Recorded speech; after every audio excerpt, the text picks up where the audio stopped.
ফিলিস্তিনিদের এক অকৃত্রিম বন্ধু ইয়েমেনের হুতি যোদ্ধারা। ফিলিস্তিনিদের দুর্দশায় যখন মুখে কুলু পেটে বসে আছে মুসলিম বিশ্ব, তখন ইসরায়েলে ভয়ঙ্কর সব মিসাইল হামলা চালিয়ে যাচ্ছে হুতি যোদ্ধারা। বিপুল মিসাইলে সজ্জিত হুতিদের মিসাইল ভান্ডার রয়েছে ক্রুজ, ব্যালিস্টিক এবং বিমান বিধ্বংসী সব ক্ষেপণাস্ত্র।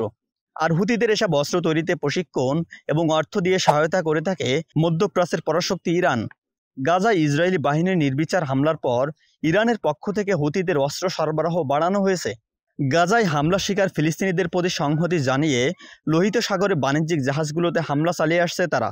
ইরান এর মধ্যে হুতিদের অত্যাধুনিক ড্রোন, জাহাজ বিধ্বংসী ক্রুজ ক্ষেপণাস্ত্র, সুনির্দিষ্ট লক্ষ্যবস্তুতে হামলা চালাতে সক্ষম এমন ব্যালিস্টিক ক্ষেপণাস্ত্র এবং মাঝারি পাল্লার ক্ষেপণাস্ত্র সরবরাহ করেছে। রয়টার্স এক প্রতিবেদনে জানিয়েছে, লোহিত সাগর হয়ে প্রতিদিন চলাচল করা বাণিজ্যিক জাহাজগুলোর মধ্যে কোনগুলোর গন্তব্য ইসরায়েল সে বিষয়ে হুতিদের তথ্য এবং গোয়েন্দা সহায়তা দিচ্ছে ইরান। তবে ইরানের পাশাপাশি রাশিয়াও স্যাটেলাইট ভিত্তিক গোয়েন্দা তথ্য সরবরাহ করে থাকে।